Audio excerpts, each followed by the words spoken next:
student population lives in their car or is homeless. The fact that we've been in a war almost as long as I've been alive. The fact that there has been an issue that has earmarked our entire generation, that is the issue of gun violence. It says a lot about our generation. It says a lot about the people that have come before us from both sides of the political aisle that have decided to put their special interests first above them.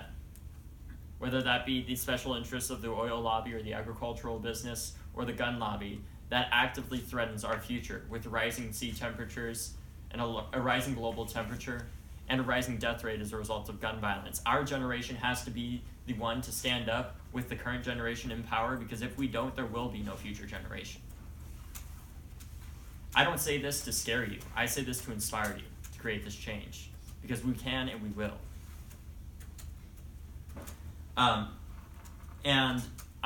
Before I start talking about everything that has led up to me being here today, I'm going to talk about the day that started all of it. That day is February 14th, 2018.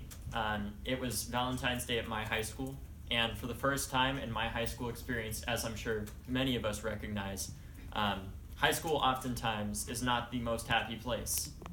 It is not the kindest place. It is not the most hopeful place, but for some reason that day was different at my high school. For the first time in my high school career, I had seen a majority of the students not absolutely miserable to be there, and like they were actually kind of enjoying going to school for once. Most of my friends were handing out Valentines or carnations or what have you, and it was just a really positive and good day at school leading up to 7th period that day. And then in 7th period, when I was in my AP Environmental Science class, it was a freezing Florida winter day, and it was 55 degrees. So, yeah, you guys can relate, right? We had the door open slightly, and we were actually learning about municipal waste, which I would soon learn is not to unlike our current government in the way they treat young people, especially.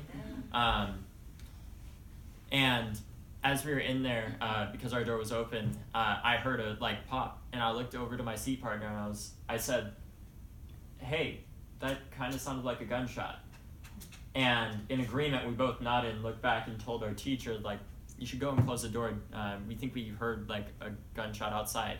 Previous to this event, we had been told that there was going to be, as many of us are sadly familiar with, an active shooter drill at our school, where there was going to be fake blood and blanks used